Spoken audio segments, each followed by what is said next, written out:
Et je le dis en tant que président de la République, né après la décolonisation, dans un continent qui a 75% à moins de 25 ans.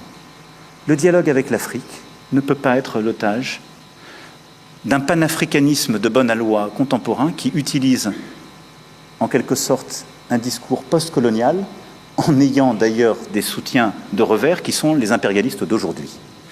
Et donc cette espèce de combination de faux intellectuels manipulant les réseaux sociaux, utilisant le désarroi d'une jeunesse et les intérêts de la Russie ou d'autres en Afrique, soyons lucides, mais n'y cédons pas. Et donc dans ce contexte-là, non, la France n'est pas en recul en Afrique, elle est simplement lucide, elle se réorganise. Je dis ça parce que quand je lis une bonne partie de notre presse et beaucoup de commentaires, les gens, regardant avec les lunettes d'hier, disent « c'est terrible, l'Afrique, on est en train de disparaître ». Non, on a choisi de bouger en Afrique. On a choisi de bouger parce qu'il fallait bouger.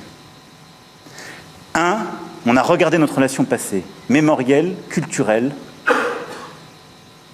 on la factualise, on l'assume, on se dit la vérité. Mais on ne cède rien à la désinformation et aux ingérences. 2, nous avions une relation sécuritaire. Elle était de deux natures en vérité.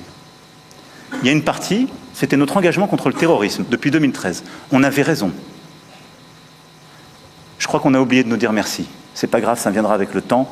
L'ingratitude, je suis bien placé pour le savoir, c'est une maladie non transmissible à l'homme.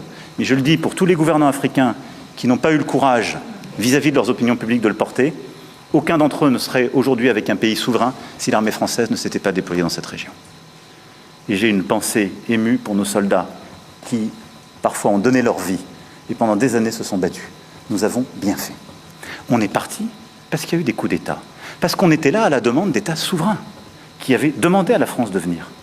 À partir du moment où il y a eu des coups d'État, où les gens ont dit « notre priorité, c'est plus la lutte contre le terrorisme, c'est ceci ou cela, qu'importe », la France n'y avait plus sa place, parce que nous ne sommes pas les supplétifs de putschistes. Donc on est parti. Et ensuite, on a décidé, ça c'est le deuxième volet, de réorganiser notre présence militaire. Pourquoi? Parce qu'on avait en quelque sorte une rémanence.